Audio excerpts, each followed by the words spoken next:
नमस्कार। आज हम बात करेंगे अरावली पर्वतमाला को लेकर चल रहे एक ऐसे बड़े विवाद की जिसमें खनन, पर्यावरण और राजनीति सब कुछ आपस में उलझ गया है। तो आइए इस पूरी कहानी की तह तक चलते हैं और इसे आसान भाषा में समझते हैं। जरा सोचिए, बात कितनी संगीन होगी कि देश की सबसे बड़ी अदालत यानी सुप्रीम कोर्ट को अपने ही दिए हुए फैसले पर रोक लगानी पड़ जाए। बस ये एक लाइन ही इस पूरे मामले की गंभीरता बताने के लिए काफी है। तो सबसे पहले ये समझना जरूरी है कि आखिर ये अरावली है क्या और ये हमारे लिए इतनी जरूरी क्यों है। देखिए, अरावली कोई आज की पर्वत श्रृंखला नहीं है। ये भारत की सबसे पुरानी पर्वत श्रृंखलाओं में से एक है। और ये फैली कहां से कहां तक है? ये दिल्ली से शुरू होती है, फिर हरियाणा, राजस्थान से होते हुए गुजरात तक जाती है। और इसका जो सबसे ऊंचा शिखर है वो है गुरु शिखर, जो माउंट आबू में है। लेकिन इसे सिर्फ एक पहाड़ समझना बहुत बड़ी भूल होगी। असल में अरावली इस पूरे इलाके के लिए एक, कह सकते हैं कि एक प्राकृतिक सुरक्षा कवच की तरह है। मतलब ये सिर्फ पहाड़ नहीं, ये एक पूरी की पूरी लाइफलाइन है। ये थार के रेगिस्तान को दिल्ली की तरफ और आगे बढ़ने से रोकती है। ये जमीन के नीचे पानी को रिचार्ज करती है, जो हमारे लिए बहुत जरूरी है।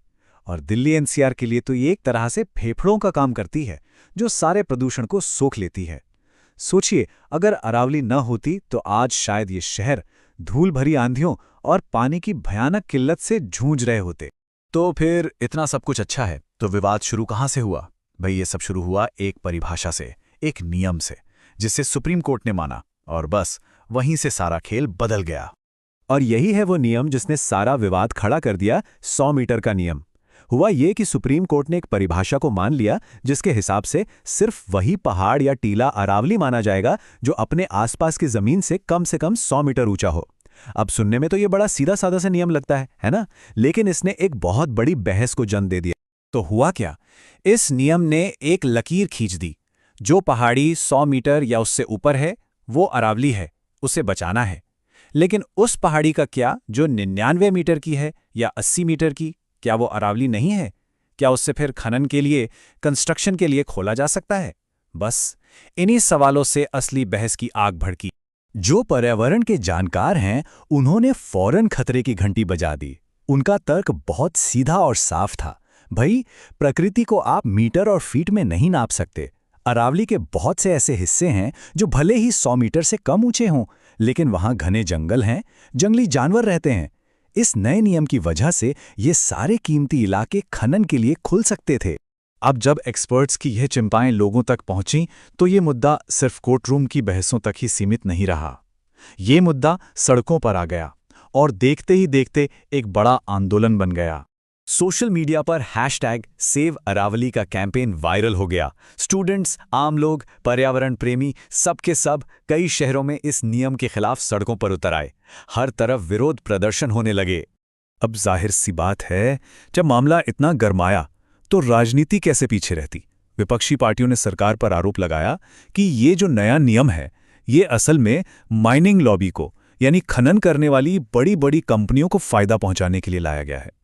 दूसरी तरफ सरकार का कहना था कि उनका इरादा अरावली की सुरक्षा को कमजोर करना बिल्कुल नहीं है, वो तो बस नियमों को और साफ करना चाहते हैं। और अब आते हैं इस कहानी के सबसे दिलचस्प और सबसे अहम मोड़ पर।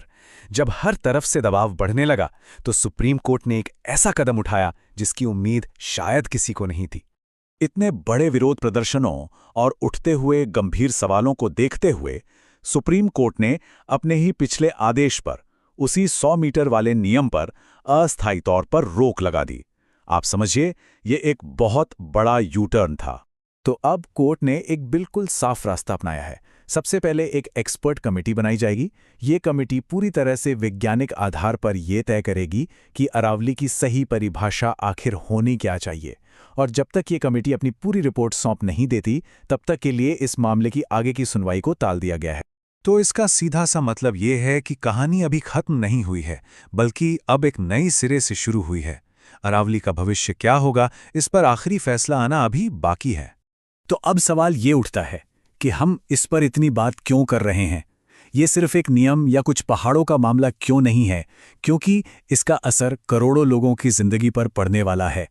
देखिए, ये विवाद असल में पर्यावरण और विकास के बीच की उस सदियों पुरानी लड़ाई का एक जीता जागता उदाहरण है। एक तरफ खनन उद्योग हैं, कंस्ट्रक्शन की ज़रूरतें हैं, तो दूसरी तरफ हमारे प्राकृतिक संसाधन हैं जिन्हें बचाना है।